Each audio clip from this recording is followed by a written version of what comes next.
Hello everyone. This is James Song here. 안녕하세요. 제임스 송입니다. 자, 이제 계속 달려보죠.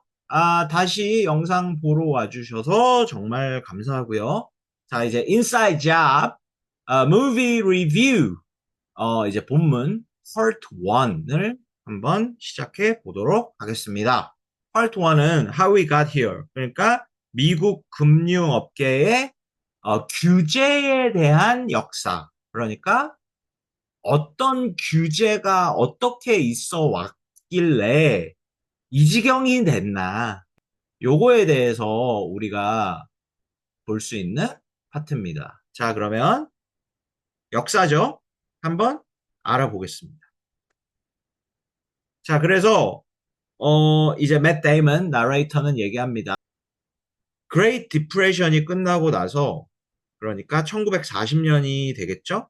1940년부터 1980년까지 40년 동안 미국 경제는 매년 발전해 왔는데 이때까지 40년 동안 단 한 번도 파이낸셜 크라이시스가 그러니까 금융 위기가 없었대요.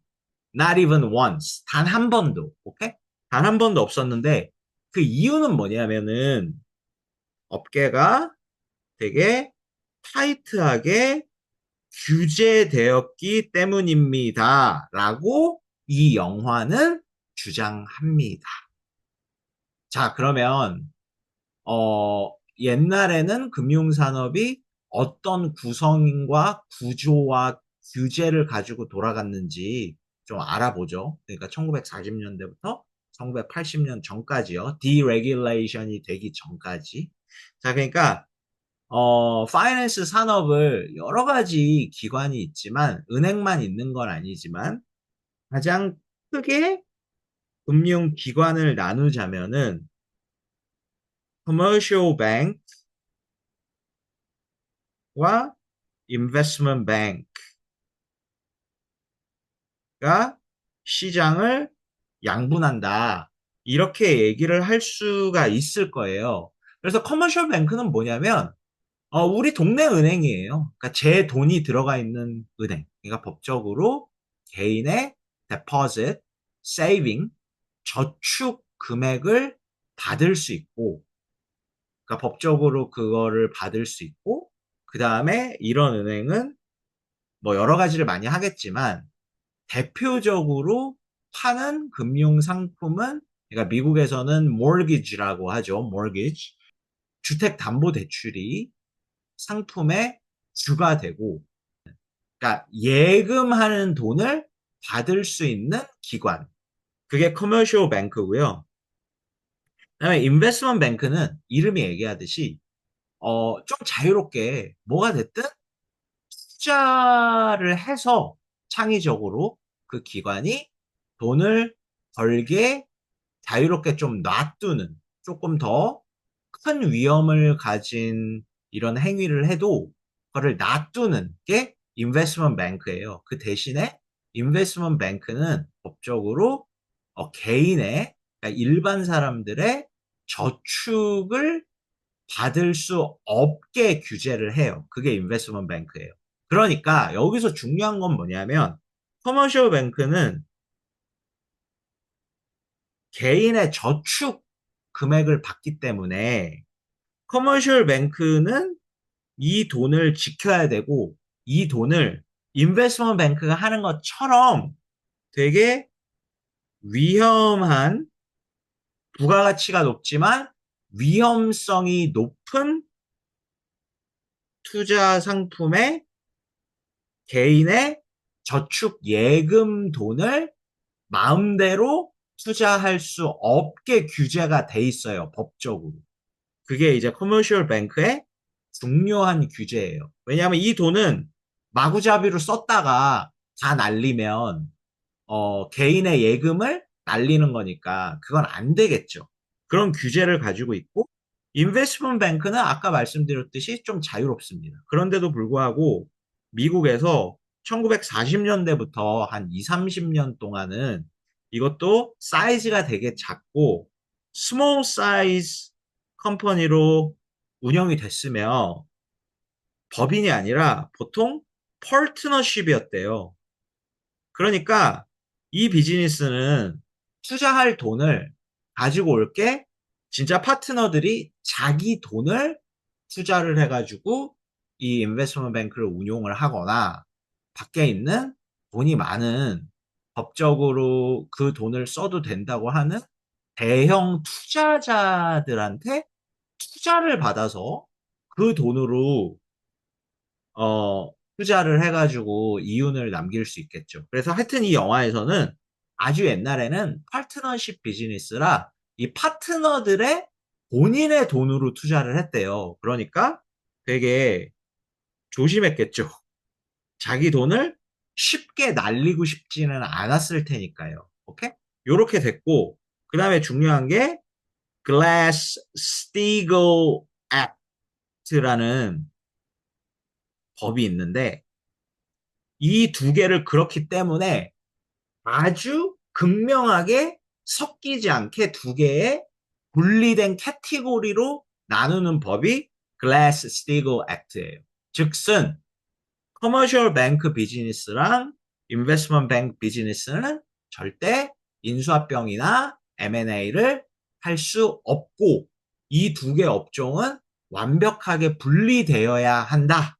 그게 Glass-Steagall Act예요. 그래서 이 영화의 감독은 말합니다. 이런 규제를 통해서 이런 스타일의 구성으로 운영이 됐기 때문에 금융업계가 지금보다 안전했고 큰 문제가 없었다. 그런데 이제 변화가 시작이 되죠. 역사적으로 팩트를 보면 1970년 후반부터 은행 업계가 상당히 커지기 시작합니다. 근데 공식적으로 규제 기준으로 알아보면 로널드 레이건 대통령이 취임을 한 80년대에 이 영화에 의하면 80년대에 deregulation, 그러니까 규제가 약화되기 시작했대요. 이 deregulation 중에 어떤 게 핵심이었냐 하면은 savings and loans company. 그러니까 커머셜 뱅크랑 정확히 똑같은 일을 하는 비즈니스예요. 근데 왜 커머셜 뱅크라고 부르지 않고 구체적으로 savings and loans company로 부르느냐? 아마도 뱅크라고 불러질 수 있는 미니멈 규모가 있을 거예요. 사이즈가. 그러니까 좀 비즈니스가 작고, 그러니까 돈을 적게 받았고, 빌려주는 돈의 금액이 좀 은행이라는 타이틀을 얻기에는 좀 작고, 여기에서 나오진 않지만 여러 가지 어떤 퀄리피케이션이 필요하겠죠. 은행이라는 타이틀을 얻기 위해서는 이제 그게 부족하면은 Savings and Loans Company라고 불릴 텐데 여기서 중요한 거는 우리가 시장을 두 가지의 비즈니스로 나눈다고 봤을 때 Savings and Loans Company는 Investment Banking 비즈니스가 아니라 Commercial Banking 비즈니스 카테고리 안에 있는 금융 기관들이다. 이렇게 이해를 하시면 되고 레이건 때 Savings and Loans Company에게 여러 가지 그러니까 loophole, 그러니까 어떤 법적으로 규제를 피할 수 있는 구멍을 제공했어요. 오케이? 그래서 결론은 뭐냐면 Savings and Loans Company가 그 전보다 이 deregulation을 통해서 자기네가 받는 그러니까 예금 돈을 조금 더 위험한 자산에 투자할 수 있게끔 그래서 더 많은 위험 부담을 안고 더 큰 돈을 벌 수 있게끔 Savings and Loans Company가 이렇게 할 수 있게 규제 완화가 된 거예요. 그래서 어떤 결과가 났냐. 금융 공황이 일어났어요. 1980년대 후반에 오케이? 어마어마한 개수의 Savings and Loans Company가 너무 많은 위험 부담을 지고 투자를 하다가 데포지러스 머니를 다 날려먹어서 어마어마한 개수의 세이빙스 앤 론스 컴퍼니가 망하게 돼요. 오케이? 그런 결과가 났고요. 그러니까 여기서 중요한 게 흐름이 여기서 이제 이 영화의 감독이 얘기하고자 하는 것은 이미 80년대 레이건이 디레귤레이션을 시작하면서부터 이제 은행 업계가 금융 업계가 엄청난 금액의 러비를 통해서 이제 정권 그리고 정치 좌우 할 거 없이 리퍼블리컨이든 데모크래시든 이제 완전히 다 장악을 파워를 컨트롤을 하기 시작했다. 이제 이런 주장을 하는 거예요. 이제 너무나 많은 세이빙스 앤 론스 컴퍼니가 파산을 해서 그 엄청난 금액의 자산을 잃게 되고 그리고 여기서도 여러 가지 베일 아웃이 일어나면서 상당히 많은 그 일반 사람들의 세금을 국가가 사용을 해서 이 금융 위기를 해결하게 되는 결과를 초래하게 되거든요. 그런데도 불구하고 레이건이 시작을 한 후에 30년 동안 지금까지 Financial Deregulation은 미국에서 한 번도 멈추거나 거스르거나 더 강화되거나 거꾸로 뒤집힌 적이 없어요. 이런 금융 위기가 발생하는데도 불구하고 그래서 뭐 클린턴 대통령이든 부시 대통령이든 그러니까 파더 부시 대통령이든 클린턴 대통령이든 쭉 연속해서 계속 규제 완화가 계속 되게 됩니다. 민주당 정권이 들어오든 공화당 정권이 들어오든 상관이 없이요. 자, 여기서 이제 어마어마한 어메이징한 이벤트가 일어나게 되는데요. 1998년에 이제 계속 디레귤레이션이 되고 은행이 크기가 커지면서 시티코프, 시티뱅크 하고 트래블러스 하고 이제 합병을 하게 돼요. 합병을 하게 되는데 간단하게는 영화에서 소개를 하는데 완벽하게 자세하게 설명을 해주진 않으니까 제가 다 알려드릴게요. 그러니까 시티코프는 시티뱅크가 메인 비즈니스고요. 커머셜 뱅크가 뿌리예요. 오케이? 그리고 트래블러스는 사실 표면상으로는 명함상으로는 보험회사거든요. 보험회사인데 문제가 뭐냐면 트래블러스가 가장 이윤을 많이 남기는 아주 큰 비즈니스가 있는데 그러니까 트래블러스가 산 아주 큰 디비전이 뭐냐면은 인베스트먼트 뱅킹이에요. 솔로몬 스미스 버니라고 그 당시에 상당히 뭐 제일 큰 한 3개에서 4개 안에 랭킹에 드는 인베스트먼트 뱅킹 비즈니스를 트래블러스가 이미 사서 그게 트래블러스의 비즈니스 중에 하나였거든요. 그런데 이때도 글래스 스티글 액트가 그 법이 없어지지 않았고 효용이 있던 시절이었어요. 그러니까 이미 디레귤레이션이 돼서 시리코프 같은 경우도 여러 가지 다른 비즈니스를 하고 있지만 표면적으로 커머셜 뱅킹 비즈니스를 하는 기업과 인베스트먼트 뱅크를 하는 기업이 합병이 되는 거는 글래스-스티글 액트에 의하면 불법이잖아요. 그러니까 사실 이게 원래는 안 되는 거예요. 원래는 안 되는 건데 너무 어메이징하게도 아무도 아무 얘기를 안 했고 그 다음에 되게 중요한 피겨가 앨런 그린스팬이라는 사람이 있어요. 이 사람이 누구냐면 이 사람이 레이건 때 페더럴 리저브의 체어맨이 의장이 된 사람인데, 페드의 의장이 된 사람인데, 이 사람이 4명의 다른 대통령 동안 연속으로 의장을 계속 연속으로 맡게 되면서 한 18년 정도 페드의 의장을 지내고요. 이 다음 사람이 바로 파이낸셜 크라이시스 직전에 임명된 벤 버냉키예요. 그게 2006년이니까 엄청나게 길게 이 사람이 페드 리저브의 체어맨을 해왔고, 그거보다 더 중요한 거는 이 사람이 의장이면서 디레귤레이션을 시작해서 거의 완성이라고까지 볼 수 있게끔 이 18년 동안 규제 완화를 끊임없이 리드해온 아키텍트다라고 우리가 인지를 해야 돼요.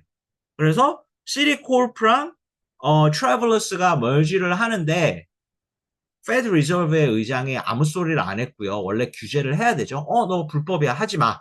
이래야 되는데 아무 소리를 안 했고 1년 모르겠어요. 어떻게 이게 가능한지.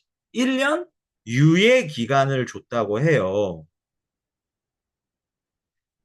exemption in English. 유예 기간을 줬는데 그렇죠. 그렇게 된 거죠. 뭐 다른 세계에서도 이런 일이 많이 일어나고 있죠.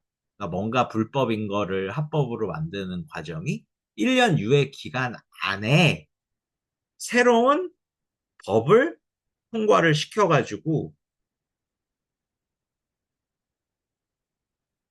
시티콜이랑 트래블러스가 합쳐진 게 이제 영원히 지속되도록 완전히 확정이 됐어요. 오케이? 그래서 이제 시티 그룹이라고 불리고 그 당시에 전 세계에서 가장 큰 financial institution이 됐죠. 오케이? 자, 이런 일이 있고 이런 일이 있다 보니까 또 뭐가 오겠어요? 또 금융공황이 와요. 진짜 아쉽게도 아프게도. 2001년에 어떤 금융공황이 왔죠? 금융위기가 왔죠? 닷컴 붐 버스트가 와요. 오케이? 그러니까 테크놀로지 회사가 버블이 많이 껴서 엄청난 가격으로 올랐다가 이게 다 터져버려요. 다 컬랩스 돼버려요. 그래서 90년대 후반에 이 인베스트먼트 뱅크들이 아주 적극적으로 이 닷컴 붐을 만들어서 진짜 어떤 테크놀로지 벤처 회사들의 이제 주식 가격이 오전이랑 오후랑 다를 정도로 엄청난 붐을 일으켰는데 여기서 문제가 뭐냐면은 닷컴 버스트가 돼서 금융 위기가 오고 난 다음에 이제 외부 검사들이 특검을 해서 조사를 해보니까 이 거먼색스를 비롯한 인베스트먼트 뱅크들이 특히 거먼색스가 이걸 좀 많이 했어요. 1등이어서 그런지. 이제 자기네들도 완전 안 좋은 상품인지 알고 있는데 그지같이 망할 것 같은 기업인지 알고 있으면서 그 그지같이 망할 것 같은 기업을 오로지 붐을 계속 지속시켜서 그들이 수익을 얻기 위해서 이제 투자자들한테 권유를 했다는 사실이 뽀록이 나요. 들통이 나요. 그러니까 뭐 녹취도 있었고요. 이메일도 있었고요. 전화가 녹취가 된 것도 있었고요. 뭐 여러 가지 증거가 잡혀서 이게 사실로 밝혀져요. 그런데 결과는 어떻게 됐냐? 그냥 솜방망이 처벌. 형사상 입건이 됐고 아무도 감옥을 가지 않고 그냥 벌금만 내고 없던 일로 끝나고 공개 공식 사과를 하고 다음부터는 안 그럴게요. 한 번만 믿어주세요. 이러고 그냥 끝나요. 오케이? 자, 그러면 이제 드디어 우리가 파생상품, derivatives 대해서 좀 얘기를 해볼게요. 자, 어떤 각도로 보든 파생 상품이 상당히 큰 역할, 금융 위기가 온 아주 중요한 이유인 거는 분명히 사실이에요. 그래서 derivatives 제가 원하는 방식대로 여러분한테 정의를 내리고 설명을 해드리고 예문을 드리려면 그것만 한 30분에서 1시간이 걸리거든요. 그러니까 그렇게 저는 하지 않을 거고요. 그냥 이게 derivative야. 요것만 알려드리고 이제 내용만 알려드릴게요. 그래서 derivatives 파생 상품을 정의를 내리자면 very complex and creative financial product. 요 정도로만 정의를 내려볼게요. 그러니까 상당히 복잡하고 창의적인 금융상품. 오케이? 좀 예를 들면, 이렇게 예를 들면 될 것 같아요. 그러니까 그냥 이 상상력이 한계예요. 뭐든지 만들 수 있어요. 그러니까 조금 보수적인 파생 상품은 이제 커머더티, 그 다음에 foreign exchange, 외화, 그러니까 뭐 오일, 가스, 그 다음에 뭐 폭밸리, 삼겹살도 트레이디드가 되고요. 뭐 여러 가지 곡물 뭐 이런 거부터 해서 그 다음에 뭐 futures, options 이런 것도 다 derivatives예요. 그리고 derivatives의 특징은 그냥 금융기관이 똑똑한 애가 있어서 만들면 상품화만 할 수 있으면 다 derivative예요. 그러니까 뭐 진짜 완전히 이제 카지노가 되는 거죠. 나쁘게 얘기하면. 그러니까 어떤 회사가 망할 것 같느냐에 대해서 파생 상품을 만들어서 사람들이 이렇게 갬블 하듯이 돈을 넣어서 결과를 만들어낼 수 있으면 그게 다 파생 상품이 되는 거고, 그러니까 어떤 회사가 망할 것 같냐, 아니면 내일 날씨는 어떨 것 같냐, 이런 것까지도 다 파생 상품이 될 수 있고 되고 있어요. 근데 조금 더 쉽게 설명하면 파생이잖아요. 본 상품이 아니잖아요. 파생. 떨어져 나간 상품이잖아요. 그러니까 이게 뭐냐면 여러분들은 제가 지금 우리말로 한국어로 설명을 하고 있으니까 이렇게 좀 그 스포츠 배지 그러니까 뭐 프로야구에 대해서 이렇게 도박하고 이런 게 한국은 이렇게 좀 넓게 합법화가 되지 않아서 조금 잘 이해를 하실지 모르겠는데, 그러니까 좀 합법화가 된 외국으로 나가면, 선진국으로 나가면, 뭐 예를 들면 이런 거예요. 한일전을 하면은, 그러니까 메인 벳이 있어요. 메인 벳. 파생 상품이 아니라. 그거는 한일전의 최종 결과에 대해서 도박하는 거예요. 그게 이제 메인 상품이라고 보시면 돼요. 그러니까 그게 뭐 애플에 투자하는 거야. 삼전에 투자하는 거야. 하이닉스에 투자하는 그 주식 상품이 본 게임에 투자하는 거야. 그럼 드루베티브는 뭐냐면은 만들면 돼요. 만들면 다 상품이 돼요. 그러니까 예를 들어서 한일전의 결과가 본 상품이면 파생 상품은 첫 번째 골 넣을 것 같은 사람. 그러면 뭐 1등, 뭐 손흥 2등 뭐 나오겠죠. 오케이? 하면서 배당률이 다 있겠죠.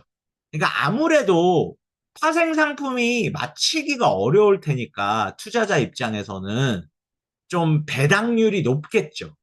그러니까 내가 돈을 걸어서 이거를 맞췄을 때 내가 돌려받을 수 있는 비율이 되게 높겠죠.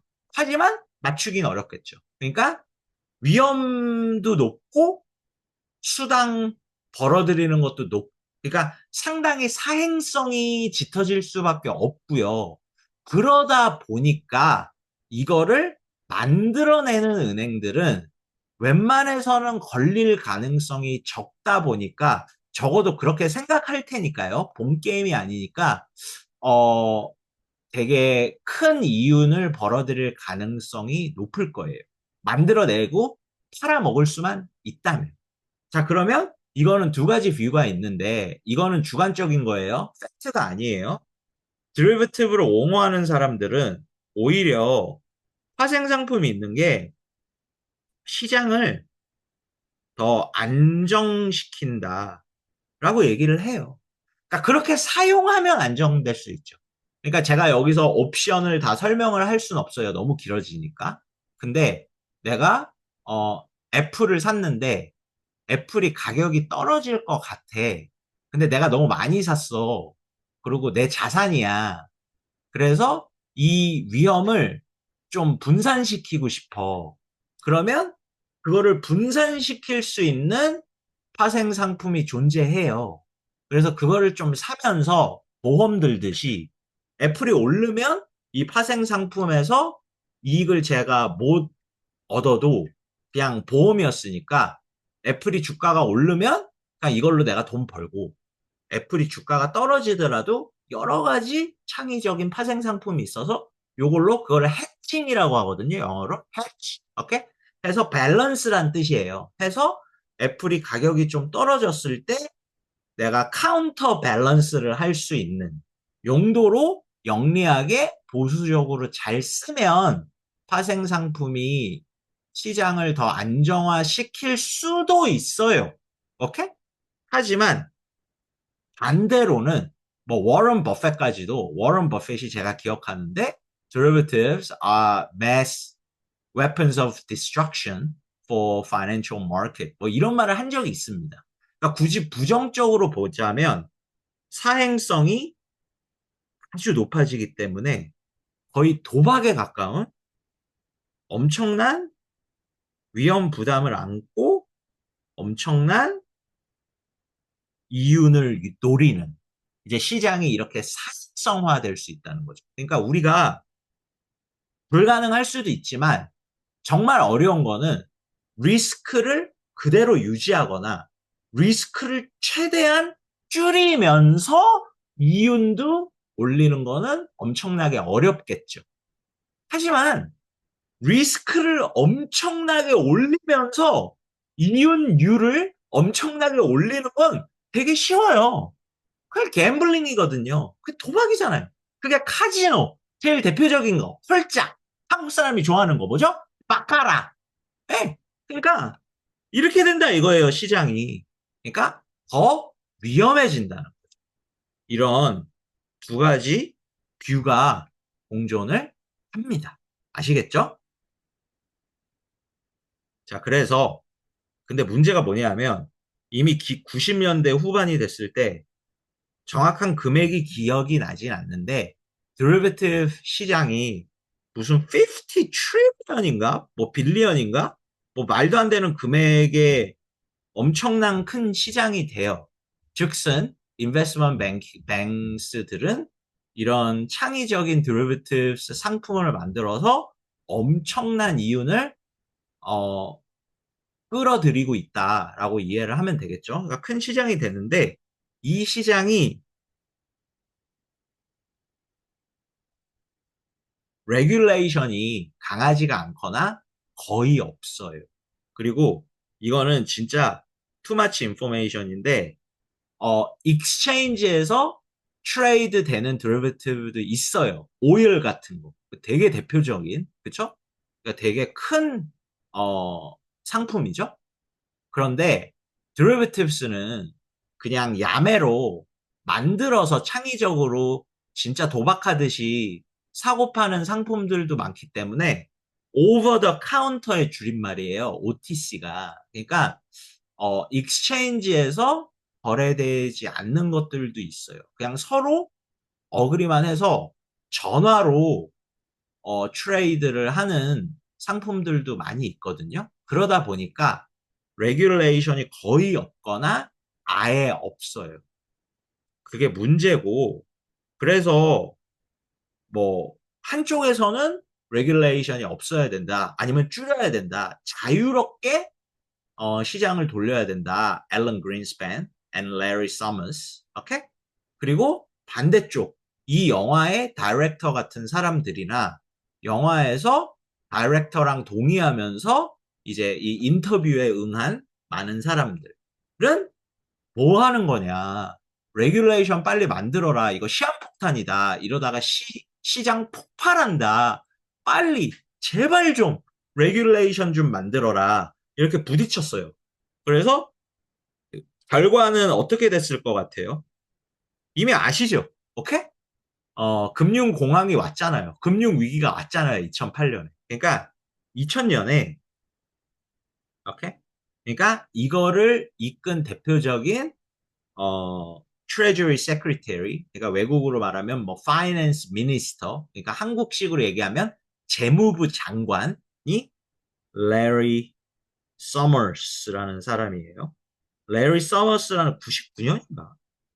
99년인가 2000년에 이런 법안을 통과시켜요. Derivatives는 regulated 될 수 없다. 오케이? 세상에 이런 법안이 있습니까? 보통 법안은 뭐를 regulate 해라, 한다. 이거 하지 마라. 저거 하지 마라. 이게 법안인 경우가 대부분이잖아요. 근데 이 법안을 통과시킴으로써 앞으로 발생상품은 규제 대상이 아닙니다가 법안이에요. 그러니까 어떻게 했겠어요? 막 기름을 붓는 거죠. 캠프파이어에다가 막 휘발유를 갖다 붓는 거예요. 그죠? 그러니까 전 시장이, 전 업계가, 인베스트먼트 뱅크가 오케이, 렛츠 고! derivatives make money! 이렇게 된 거예요. 아시겠죠? 오케이? 이렇게 됐습니다. 이렇게 돼서 이제 파트 2 버블로 가야 되는데 히스토리 파트 1이랑 파트 2 사이에 뭐 어떤 분은 파트 1 마지막 부분이라고 규정하는 사람도 있고 이 영화를 보면서 어떤 사람은 파트 2 버블의 시작점이다라고 보는 사람도 있고 상관없어요. 어떻게 보시든지. 근데 중요한 거는 여기에서 그러니까 영화에서 27분에서 31분까지가 가장 중요한 파트거든요. 여기서 중요하다는 뜻은 이거를 알아야지만 기술적으로 CDO, 그러니까 서프라임 모기지 컬랩스가 어떻게 됐는지 2008년에 리먼 브라더스랑 베어스턴이 왜 망했는지 그러니까 CDO, 그러니까 서프라임 모기지 스캔들이 어떻게 일어났는지 이해를 하려면 영화 27분부터 31분을 반드시 정확하게 이해를 하셔야 돼요. 깊이 있게. 오케이?